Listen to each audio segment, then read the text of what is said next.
esse vlog vai ser um vlog de leitura do Morro dos Ventos Vivantes. Eu já tô, assim, na metade do livro. Mas eu queria fazer uma introduçãozinha e explicar também, né? Porque eu gravei já pra esse vlog, só que eu gravei já no meio do livro. Então acho que vai ficar meio sem contexto se eu não falar aqui o que vai ser esse vídeo, né? Mas eu tenho um clube do livro, que é um clube do livro onde a gente lê majoritariamente clássicos, que é pra incentivar mesmo, assim, a gente ler esses livros de um jeito mais divertido, né? Eu acho que tudo que a gente faz em grupo é mais divertido. Na época da pandemia, quando eu tava lendo bastante, assim, também eu tava bem ativa no Insta, eu fazia muita leitura coletiva e era muito legal, era uma das minhas coisas favoritas de fazer. Então eu comecei a sentir muita falta disso, e aí eu tava querendo me desafiar pra ler mais clássicos e decidi criar esse clube pra gente se incentivar, né? Então esse vídeo, assim, vai ser basicamente uma vlog de leitura, mas até agora eu estou completamente apaixonada e já tô sentindo que vai ser um dos meus favoritos da vida. Gente, infelizmente, a primeira parte do vlog que eu gravei teve um problema com a imagem e aí eu perdi praticamente, assim, 30 minutos de conteúdo que eu gravei pra esse vídeo. Mas enfim, de qualquer forma, eu acabei perdendo as primeiras partes da minha reação. Mas eu vim aqui pra falar, porque eu tenho o áudio, a imagem que tá ruim. Mas essa é uma versão de mim do futuro, que já acabou o livro. Mas mesmo assim, eu vou falar só o que eu falei até aquele momento do vídeo, tá? Eu vou só, tipo, reprisar o que eu tô falando no áudio, pra poder também manter ainda meus pensamentos e tudo que eu tive sobre o livro até aquele ponto. Mas o resto do vlog também é minha reação, tipo, da parte 2, assim, do livro. Mas, enfim, basicamente, isso foi até, se eu não me engano, eu não lembro exatamente em que ponto do livro que eu tava, mas acho que foi, assim, um pouquinho antes da parte 2. Então acho que eu tava, tipo, nesse pedaço aqui. Assim, eu falei que eu sei que é errado, né? Assim, eu vou falar o que eu pensei sem saber do que eu sei agora, tá? O que eu tava pensando no momento, sem saber da Luísa de agora que já leu tudo. Mas eu tava torcendo muito pro casal. Eu lembro que eu falei no vídeo também, né? Que eu sei que é errado, de certa forma, tá torcendo pra eles. Porque esse é um livro que as pessoas usam pra se referir como um exemplo de um relacionamento tóxico. E assim, querendo ou não, acaba sendo. Amor demais também é veneno, né? Eu tava reforçando muito isso. E eu realmente acredito que esse é o caso nesse livro, porque eles começam a ter tanto... O amor é muito grande e realmente eu acredito que seja genuíno de início. Só que ele começa a crescer e com o crescimento ele vai se desenvolvendo em algo muito mais numa questão de obsessão. Porque assim, eu acredito que amor é quando você quer que a pessoa seja feliz, você quer o melhor para aquela pessoa, não importa se é com você ou não. Nesse caso, não. Nesse caso, eles são tipo, se você não vai ficar comigo, você não vai ficar com mais ninguém. É meio que essa vibe, sabe? Mas é que mesmo sabendo que eles vão acabar se desenvolvendo em algo mais tóxico e, tipo, que essa é meio que a premissa do livro, né? Ainda assim, é muito difícil não sentir aquele, sabe, aquele romance, aquela tristeza do romance que dá errado, digamos, né? Que é um romance trágico, que a história é meio que sobre isso. E logo quando eu comecei a leitura, eu já tinha essa consciência, eu já sabia que era um romance trágico, eu já sabia que era muitas vezes referenciado como um romance tóxico. Só que quando você tá lendo é outros 500, porque eu tenho essa consciência, só que ver eles falando um do outro, ver as frases, o jeito que eles... Sabe o yearning, sabe? É tão intenso e tão forte que, assim, parte de mim não consegue não torcer por eles, sabe? Eu acho que o mais triste é isso, né? É que, tipo, não precisava ser tóxico, não precisava ser obsessivo. Mas acabou virando isso. Mas isso não apaga o fato de que o amor deles, lá no fundo, era real, sabe? Enfim, eu vou ler alguns dos pedaços que eu mais gostei, porque realmente eu acho que não tem jeito melhor de eu explicar o que eu quero dizer se não for lendo o que eles literalmente falam. Que, assim, de novo, eu não quero que dê a entender que eu estou falando que esse é um livro de romance, porque não é. Mesmo. Muito pelo contrário, o romance ele é quase que um catalisador do que vai acontecer. Eu não diria que é o foco principal, porque não é sobre romance, nada aqui é romântico.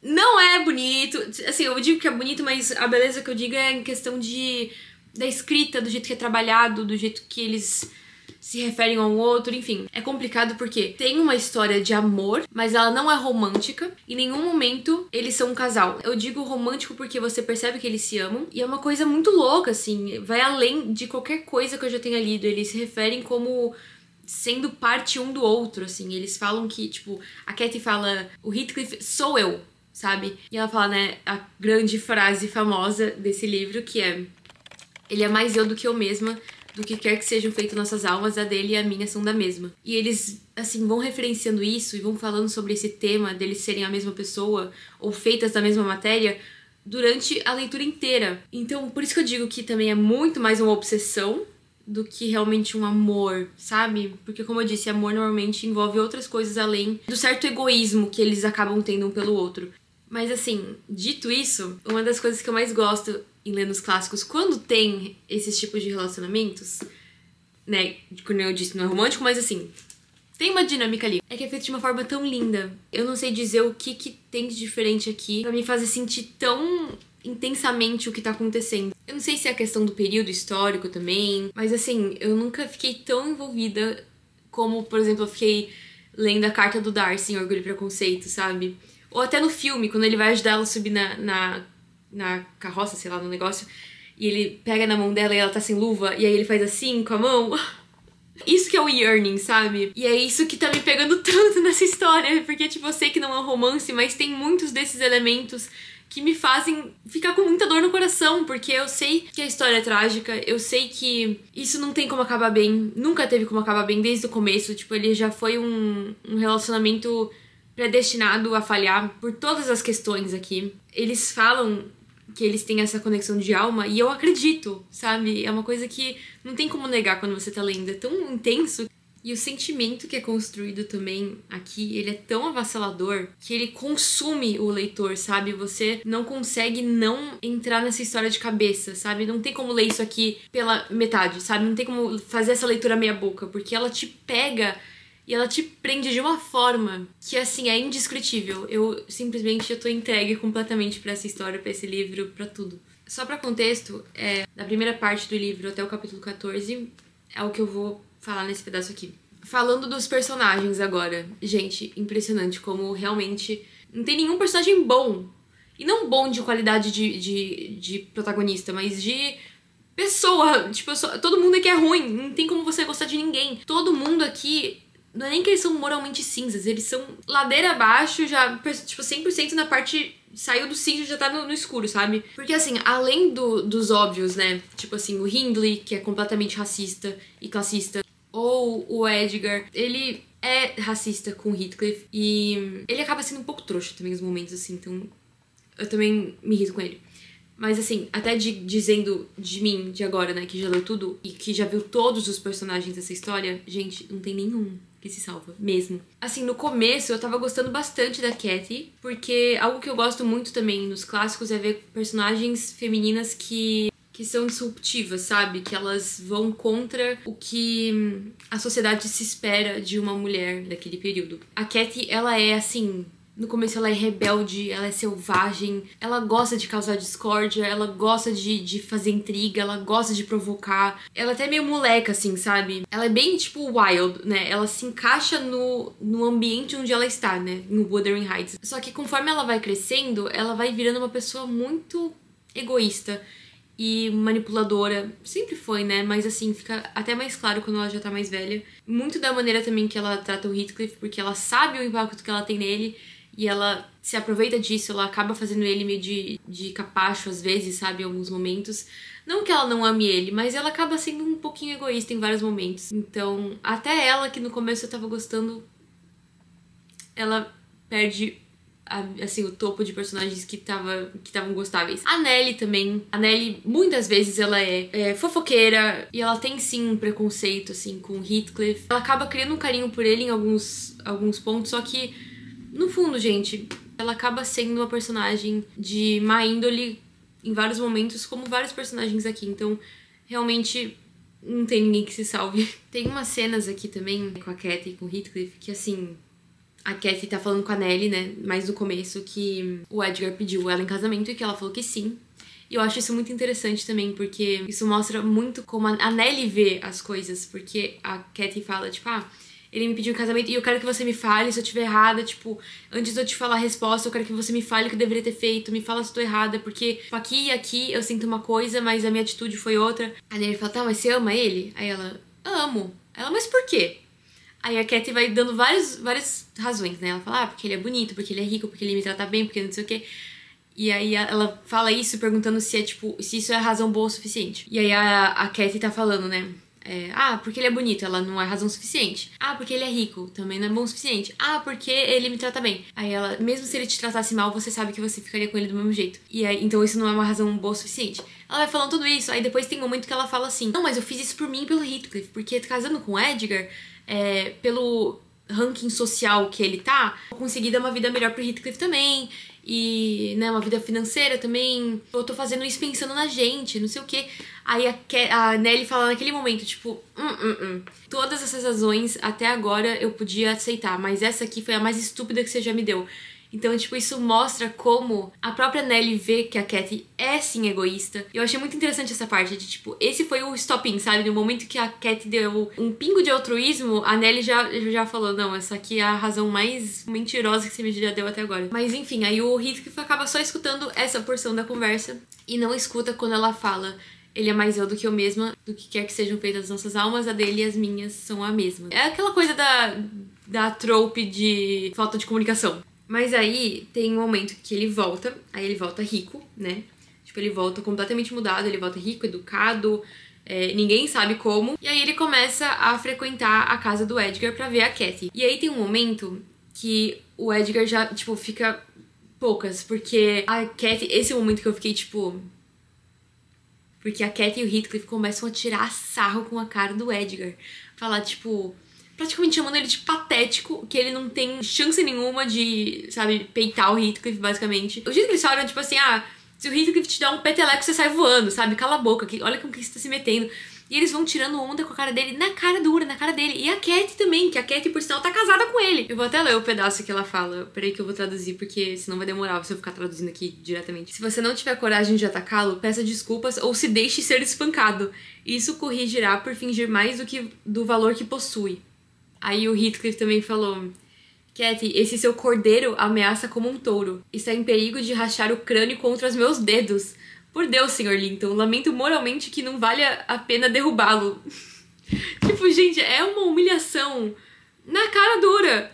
Aí outro pedaço aqui do que o Heathcliff falou: eu a elogio pelo seu gosto. Essa é a coisa babando e tremendo que você preferiu a mim. Ele tá chorando ou vai desmaiar de medo? Tipo, ele começa a tirar muito sarro da cara dele, sabe? E uma coisa muito escancarada, assim, tipo, diretamente na cara dele mesmo. Gente, a minha câmera acabou esquentando e o vídeo cortou. Mas, enfim, continuando. Voltando ao assunto do ciúme do Edgar com a Cathy e com o Heathcliff. É um ciúme que, assim, é completamente compreensivo, porque a Cathy mesmo fala pro Edgar em vários momentos. Ela dá a entender muito que ele nunca vai chegar aos pés do Heathcliff pra ela, que o que ela tem com o Heathcliff, ela nunca vai ter com o Edgar. Acho que ela chega a falar em uma frase, tipo, se você ousar me proibir a ver ele, ou falar mal dele pra mim, esquece, tchau. Tipo, ela fala isso, ela fala, eu posso estar aqui físico, mas minha alma tá lá nas colinas, tipo, de Wuthering Heights, sabe? Mas eu queria mostrar essa parte aqui, que é um momento em que o Heathcliff volta e ele quer ver a Cathy, e aí a Nelly fala pra ele que não seria uma boa ideia, que ela já seguiu com a vida dela,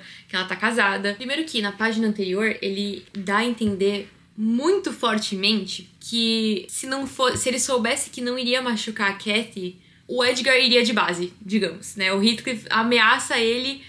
Eu não vou nem dizer que indiretamente, porque, assim, foi bem direto a frase que ele disse.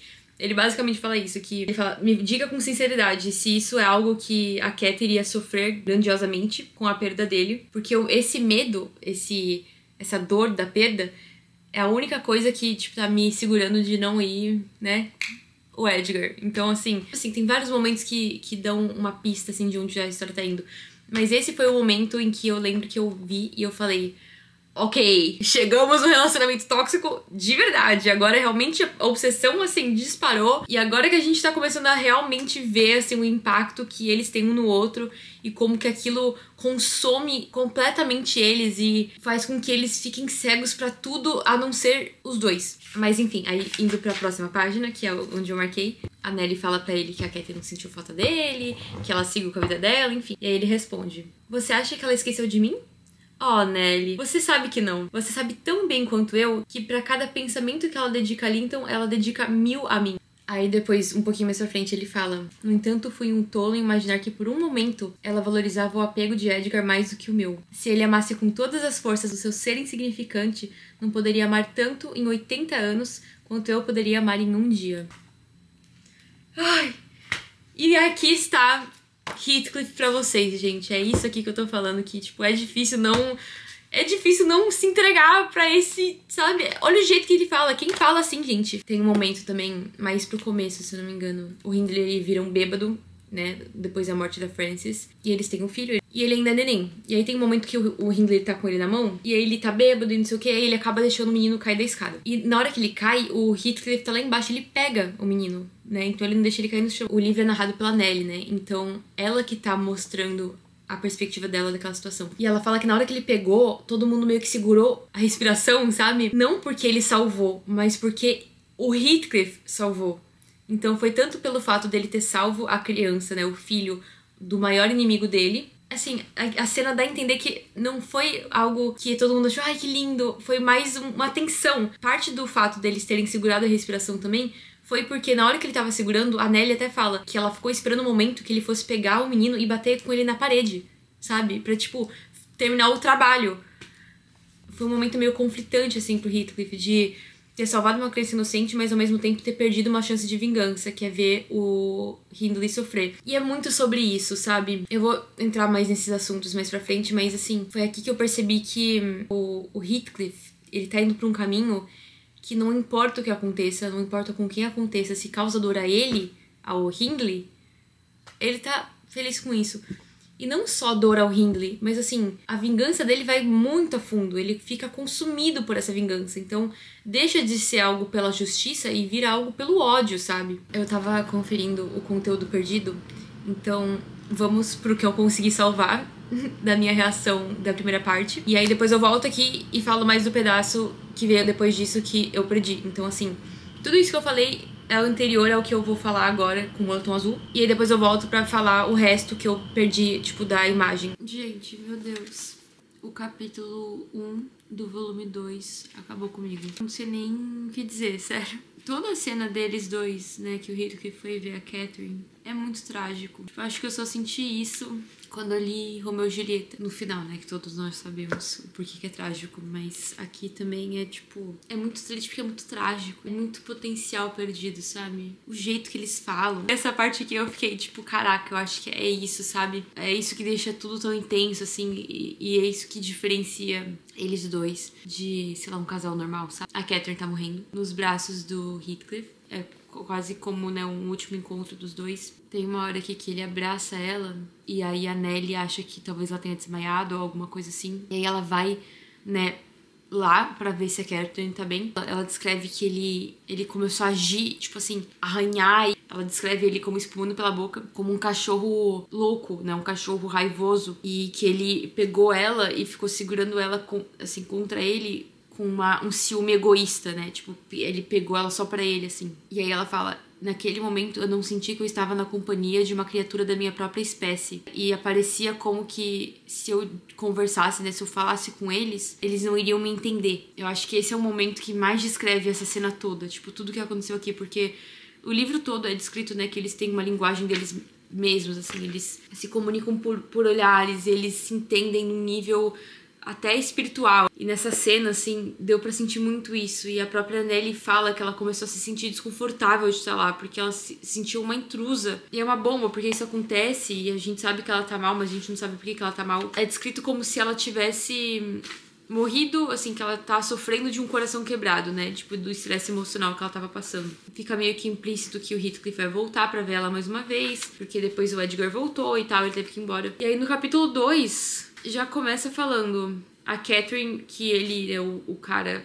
o Lockwood lá, que é o cara que tá descobrindo essa história toda, conheceu em Wuthering Heights, nasceu e 2 horas depois a mãe morreu, nunca tendo se curado o suficiente pra ter consciência de sentir a falta do Heathcliff ou de saber quem era o Edgar. Então, né, a Catherine morre meio que numa desilusão, assim, ela tá fora de si e ela vai embora sem nem mesmo reconhecer quem tava com ela, sabe? E é meio que uma bomba, assim, jogada, tipo, do nada, meu Deus, ela morreu, sabe? E aí a gente descobre que ela tava grávida. Eu até pesquisei isso, porque eu achei muito estranho. Do nada ela morreu, assim, eu nem sabia que ela tava grávida, né, pra começo de conversa. Então eu fui pesquisar e eu descobri que os livros dessa época, vitoriana, se não me engano, os autores não colocavam explicitamente que a personagem tava grávida, era tudo muito implícito, né? Por questão de ser uma coisa mais conservadora da época. Eles não descrevem literalmente, mas eles dão a entender. Então, quando eles descrevem uma personagem feminina como enferma, né? Se ela tá mal e tem uns sintomas ali que eles usam, dá pra entender que ela tá grávida. E agora eu descobri isso, né? Porque eu nunca tinha visto isso antes. Mas é isso. E agora o circo vai pegar fogo. Aí agora a gente tá na parte que o Heathcliff descobre que a Catherine morreu. A cena toda já é terrível e trágica e triste. Mas essa parte aqui foi o que me quebrou. Eu chorei quando eu li. Ele fala Catherine Earnshaw. Detalhe, ele fala Earnshaw, ele não fala Catherine Linton. É como se ele nem considerasse ela uma Linton, sabe? Ela, na cabeça dele, ela nunca deixou de ser a Catherine Earnshaw. Porque Linton é o sobrenome do Edgar, né? Quando ela casou. Isso ele tá falando, tipo assim, pro ar. E a Nellie tá lá, sabe? Foi quando a Nellie foi contar pra ele que a Catherine morreu. Catherine Earnshaw. Que você não descanse enquanto eu estiver vivo. Você disse que eu te matei? Me assombre, então. Essa é uma frase também muito famosa, assim como ele é mais eu do que eu mesma. Que quer que nossas almas sejam feitas, a minha deles são a mesma.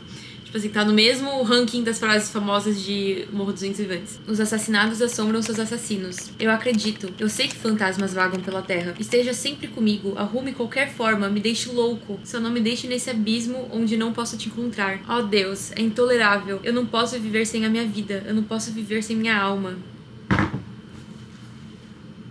Cara, a dor na frase dele, a dor nas palavras que ele usa. Ele tá inconsolável e ele tá inacreditado que isso tá acontecendo, né? Pelo jeito que ele fala. Ela morreu não é tipo, descansa em paz, não. Ele fala, não ouse descansar enquanto eu estiver vivo. Porque enquanto eu tô vivo, eu não tô com você. Então, tipo, tome qualquer forma, me assombra. Mas não me deixe sozinho aqui. Gente, sério. O capítulo 1 e 2 da parte 2. Tortura psicológica. Tristeza, dor, sofrimento. Eu não posso viver sem minha vida. Eu não posso viver sem minha alma. Que vai muito naquela coisa que eu já disse, né? Como eles estão constantemente se referindo um ao outro como parte deles, né? Não existe Catherine sem Heathcliff. A alma da Catherine é a mesma do Heathcliff. Então eles dão muita ênfase nisso até chegar nesse ponto onde ela vai embora e ele fica. Então... é isso, tipo, ele fala, eu não consigo viver. E não é só, eu não consigo viver sem a Catherine. Ele não fala Catherine, ele fala, eu não consigo viver sem a minha vida, sem a minha alma. Tipo, sem aquela pessoa que é parte de mim. A escolha de palavras que a Emily Brontë teve nesse parágrafo foi magnífica, assim, pra simbolizar tudo que o livro vem dando pistas, assim, sabe? A gente vê eles falando isso constantemente até chegar nesse ponto que é onde isso realmente acontece, né? Onde, assim, o que acontece com uma pessoa quando a razão dela viver vai embora. E assim, nessa história, tem vários momentos em que eu fiquei muito emocionalmente drenada, né? O que tava acontecendo ali me consumiu tanto que afetou o meu mental. Terminava de ler e eu ficava parada lá, sentada, olhando pra parede, meio que só refletindo sobre o que eu tinha lido. E quando eu li, assim, nossa, eu fiquei tão chateada. Tipo, é tão dolorido e a perda do potencial que eles podiam ter tido é tão forte. Eu tô no momento onde a Cathy já morreu. Eu tô muito curiosa pra saber como é que a história vai se desenvolver a partir daí, porque tem um bom trecho aqui ainda pra ser desenvolvido. Então eu tô curiosa como é que vai ser, assim, como é que o Heathcliff vai ficar.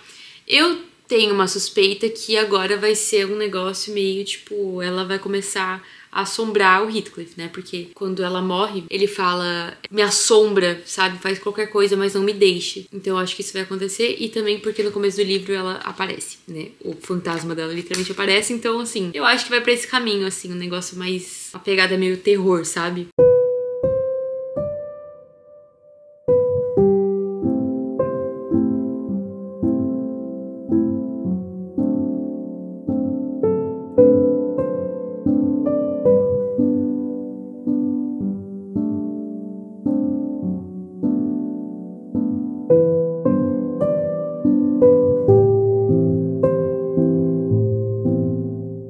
Eu achei muito interessante porque agora eu entendo pra onde essa história tá indo. E eu tô muito curiosa porque, assim, deu a entender que a gente vai ver a nova geração. Não vai ser necessariamente só sobre o Heathcliff, vai ser sobre a Catherine, a filha, né? Sobre o Hartland, que é o filho do Hindley. E sobre o Linton, que é o filho da Isabella com o Heathcliff.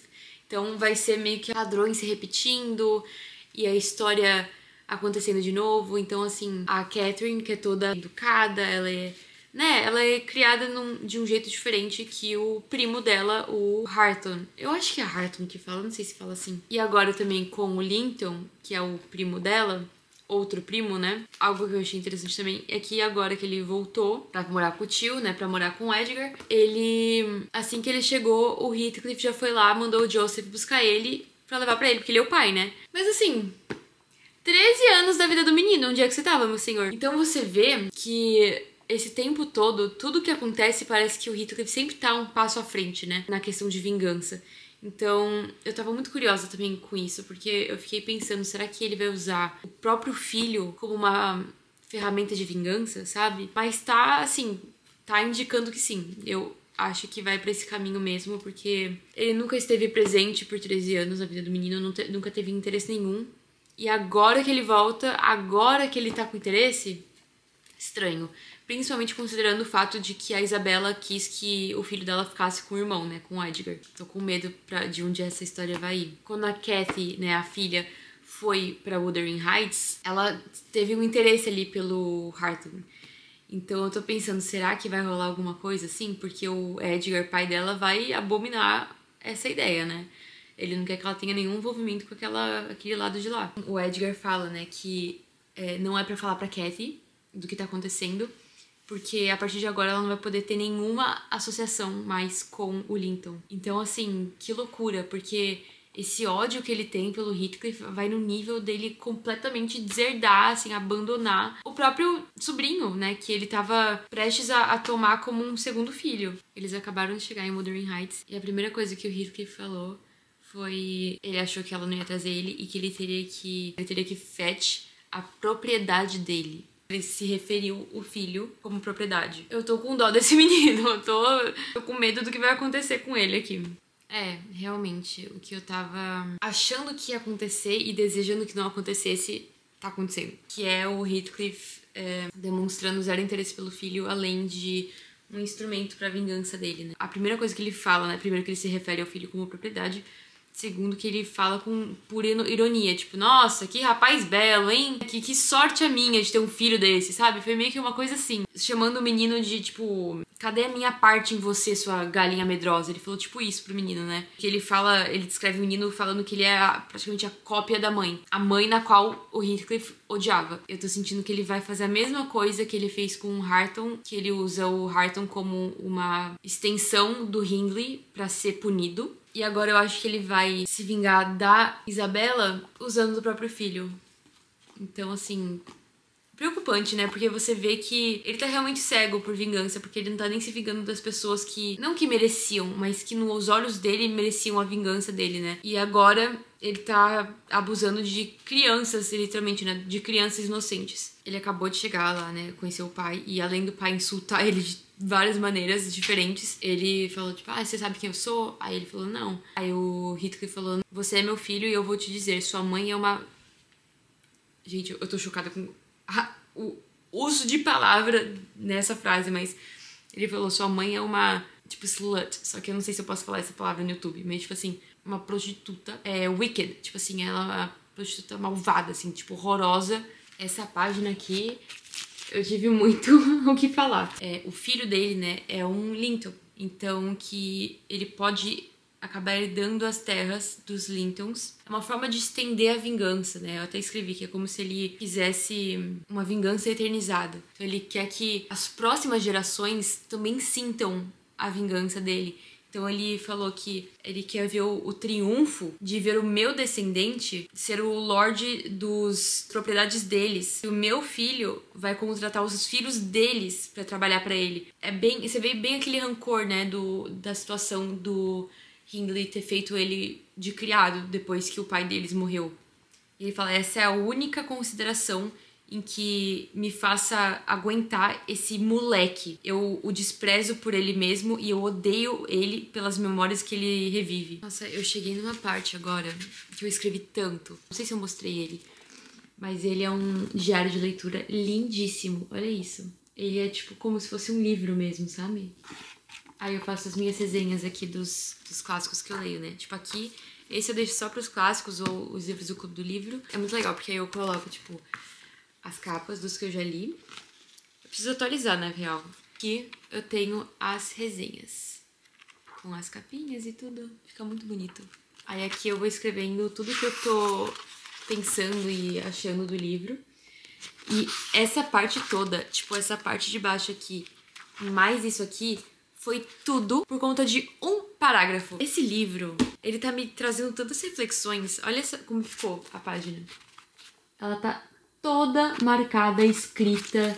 Tem coisa aqui embaixo também. Eu escrevi na margem inteirinha, eu escrevi em post-it porque não coube. Mas é basicamente um momento onde o Heathcliff falando sobre o Harton. E assim, é muito cruel o jeito que ele fala, sabe? Eu quero fazer uma resenha desse livro porque eu tenho muita coisa pra falar sobre ele. Então eu vou falar mais a fundo sobre isso na resenha. Mas eu só queria falar aqui mais ou menos o que eu marquei. Porque várias coisas nessa página me lembravam de momentos de Game of Thrones.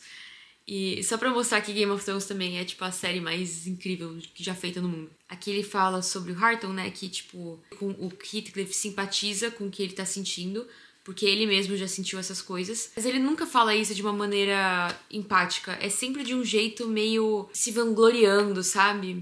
Que ele gosta do Harton, porque ele superou as expectativas que ele tinha sobre ele. Tudo que ele fala, assim, se você não conhece a história, parece que ele tá elogiando ele, mas não. É sempre de um sentido narcisista, sabe? Porque, eu até escrevi aqui, que ele excedeu as expectativas porque ele conseguiu exatamente o que ele queria, que era transformar o Harton num reflexo do sofrimento dele mesmo. Aí eu falei também, ele sabe que o Harton gosta dele e ele se orgulha disso, porque o menino não sabe que tá sendo abusado e o Heathcliff é um sádico. Cara, é bizarro, e tanto é que eu falei a questão de Game of Thrones, né? Porque no final ele fala que o melhor disso tudo é que o Harton é tão estupidamente fond of me, que é tipo, ele tem carinho por mim, né? O Heathcliff fala. E ele fala, tipo, você tem que admitir que eu superei o Hindley nessa. Porque se o vilão morto pudesse sair da cova dele, vir me atacar pelas coisas que eu fiz com o filho dele, ele fala, eu teria o prazer de assistir o próprio filho dele brigar com ele, né? Tipo, lutar contra ele, indignado que ele teria a coragem de atacar o único amigo que ele tem nesse mundo, que é o Heathcliff. Então, assim, ele isolou o menino completamente ao nível dele tá tão manipulado de que ele vê o opressor dele como um amigo. E eu digo de Game of Thrones porque isso me lembrou muito a dinâmica do Rick com o Bolton. O Rick sendo o Greyjoy, né? Só que naquele momento ele tava numa fase onde ele se reconhecia como o Rick. O grande centro da narrativa de Morro dos Ventos Vivantes, que é a famosa frase: quando a educação não é libertadora, o sonho do oprimido é ser o opressor. E isso é a raiz de tudo que acontece nesse livro. Oficialmente, o meu último dia lendo O Morro dos Ventos Vivantes. Falta só um tequinho pra eu acabar. Falta isso aqui. Então eu já vou ler tudo agora. E nossa, eu tô com muitos sentimentos, assim. Eu não sei nem o que sentir. Porque eu tô ansiosa pra acabar, mas ao mesmo tempo eu tô tão imersa nessa história que eu não tô pronta pra dar tchau ainda, sabe? Eu já fui até atrás de adaptação, de filme pra ver, porque eu quero continuar nesse mundo, assim. Não que seja um mundo muito confortável de se estar, né? Mas eu tô muito intrigada por essa história, então eu quero continuar entendendo mais sobre, pesquisando mais sobre, conversando com pessoas. Eu tô muito ansiosa pro debate agora, porque o primeiro debate eu já achei que aconteceu muita coisa. Agora o segundo, minha Nossa Senhora. Tipo, é aqui que o circo pega fogo, sabe? E na primeira parte tem muito a relação do Heathcliff com a Cathy, o que eu gostei bastante, né? Porque a primeira parte é quando ela tá viva, a segunda parte é quando ela já tá morta. De longe, né? Essa história não é sobre um romance, não é sobre o relacionamento deles. Pelo menos não da maneira que a gente enxerga romances, né? Não é uma coisa bonita, não é uma coisa com final feliz, não é uma coisa saudável. Mas é tão bem escrito que é lindamente trágico. Mesmo sendo trágico e muitas vezes tóxico, você acaba sentindo por ele, sabe? Eu lembro, no começo, eu tava com muita dor no coração pelo Heathcliff, até pela Cathy um pouco, mais pelo Heathcliff, porque a Cathy, ela é complicada. Mas o Heathcliff, ele foi muito uma vítima no começo, né? E infelizmente agora ele virou o opressor. Então não tem muito como defender as atitudes dele agora nesse momento, né? Mas no começo eu tava realmente pronta, assim, pra passar pano pra ele, mas agora ele passou bem na linha. Então, né, não tem muito mais como fazer isso. Mas enfim, é isso que deixa a história interessante, né? Personagens complexos, cheios de camada. Eles são muito falhos e é isso que torna eles interessantes e reais.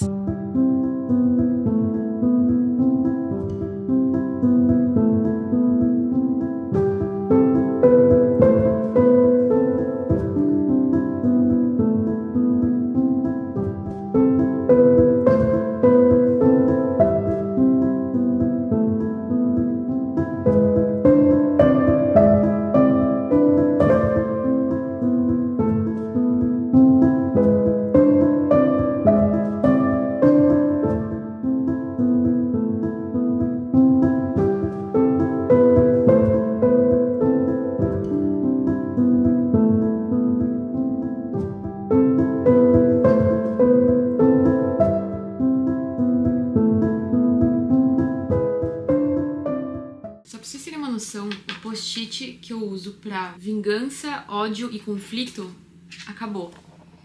Que é o vermelho, eu preciso pegar mais. E o livro também, ele tá basicamente todo cheio de post-it vermelho. Mas, meu Deus, gente, essa cena aqui, que bizarro.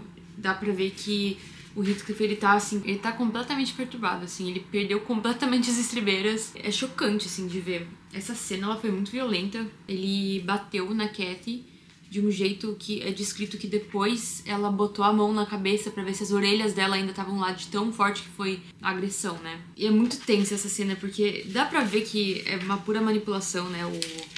O Linton, gente, eu não suporto esse garoto. Desde o primeiro momento que ele apareceu nesse livro, mimado, chato, reclamão. Ai, insuportável esse menino. E ele tá manipulando a Cathy. Dá pra ver que também, né, coitado, ele tá morrendo de medo. Mas isso não exclui o fato de que você tá, tipo, passando a tocha de sofrimento pra outra pessoa, sabendo que ela tá caindo numa armadilha, né? Então a Cathy tá lá por ele, tipo, indo ver ele todo dia, tentando fazer o máximo pra que ele esteja bem, saudável e feliz. E ele tá usando a boa vontade dela se livrar, digamos assim, do abuso do pai, né? Pra passar o abuso do pai pra ela. O que, de novo, eu entendo, né? Coitado, ele tá desesperado e sendo abusado, mas no fundo, ele é só um covarde e ele é mimado, então dá pra ver que ele nunca nem pensou duas vezes em relação a isso, ele nunca tentou dar um aviso pra elas, ele só deixou a situação acontecer. Até descrito isso, tem uma frase que a Nellie fala que ela ficou com nojo dele, porque a partir do momento que ele percebeu que o pai conseguiu o que ele queria, ele se deu parabéns pra si mesmo, porque o fato do Heathcliff ter batido na Cathy fez com que a agressão não fosse direcionada a ele. Foi assim, ele tava todo sofrendo, não sei o quê. A partir do momento que ele viu que a Cathy que tava na merda agora, ele, então beleza, ok. Tipo, não tô mais na linha, sabe? Assim, eu odeio esse menino. Eu odeio todo mundo nesse livro, é impressionante. Eu tô chocada com a forma que que esses eventos estão se desenrolando, sabe? Porque o Heathcliff trancou elas em Wuthering Heights, ele literalmente trancou a porta, prendeu elas lá. E aí agora o Linton falou, tipo, agora vocês não podem ir embora até você casar comigo. E, tipo, não tem outra opção, você tem que casar comigo. Ou ele não vai deixar vocês irem embora. Ele sequestrou elas, ele tá forçando um casamento, que bizarro.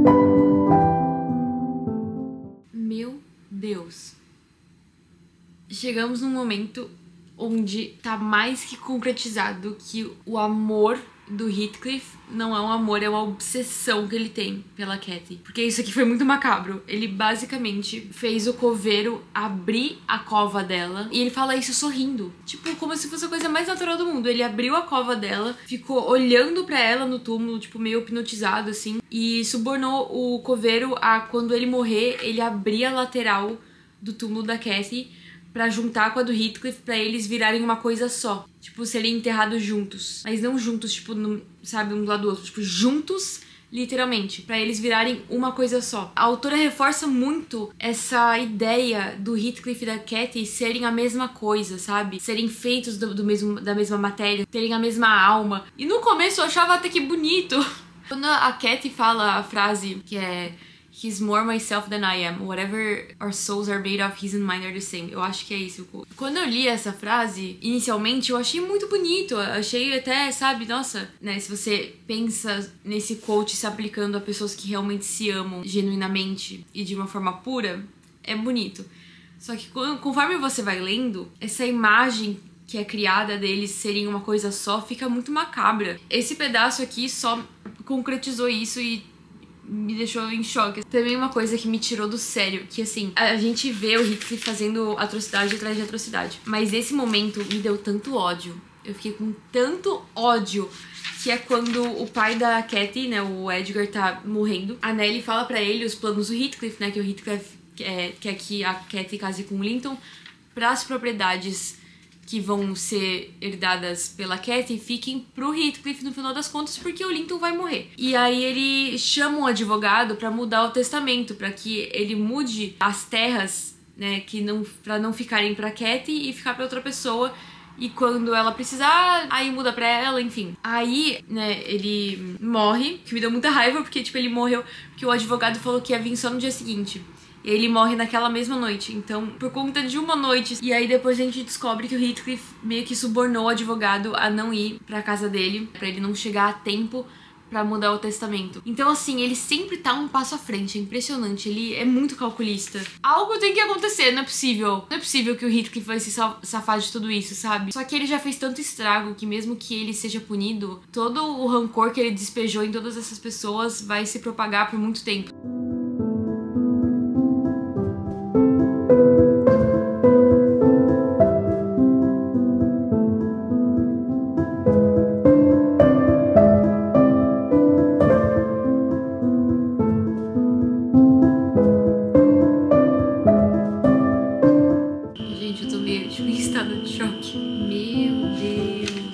Aqui a gente descobre que o Heathcliff realmente nunca perdeu a obsessão com a Cathy, que muito pelo contrário, quando ela foi enterrada, ele abriu o túmulo dela, tipo, ele cavou a cova dela com pá. Ele fala que depois, tipo, quando bateu no caixão, ele ficou de joelhos e foi com a mão mesmo ali, arrancando a terra e começou a sentir a presença dela ali, e que ele acredita em fantasmas e que ele acredita que ela tá, tipo, assombrando ele todos esses anos. Eu achei que essa página aqui tava, tipo, super marcada até eu chegar nesta página aqui. Olha a situação desse livro.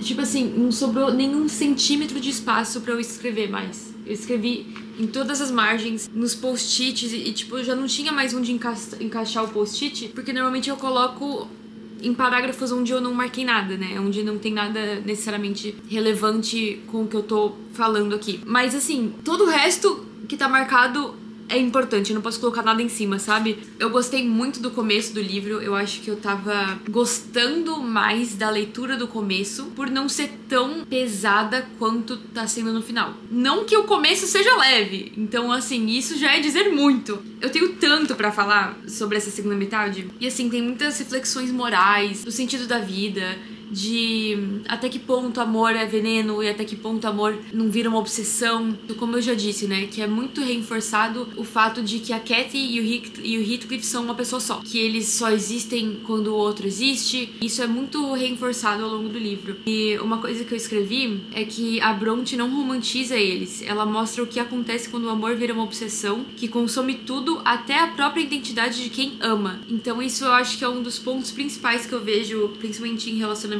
que são tóxicos, que é o fato da pessoa se perder naquele relacionamento. Então ela se isola, ela não mantém outras pessoas ao redor dela, ela perde a identidade do que faz ela ser ela, do que ela gosta, de quem que ela conversa, do que ela faz. O mundo dela gira em torno dessa única pessoa, essa pessoa vira o eixo da vida dela. Eu senti muito essa relação, assim, com o livro e com essas situações, assim, né, que a gente vê em relacionamentos tóxicos. Eu não vou nem conseguir falar muito dessa página agora, porque eu tô há 1 hora lendo e relendo passagens de uma só página, anotando o que eu tô pensando e refletindo sobre o que isso tem a ver com o livro e na história no geral. Tô no capítulo, acabei de acabar, né, o capítulo 18 da parte 2. Nossa, que respiro de ar fresco esse capítulo, porque depois de todo o caos, assim, sabe, depois de tanta dor, de tanto rancor envolvido na história, finalmente chegamos no momento onde o Lockwood volta pra Wuthering Heights.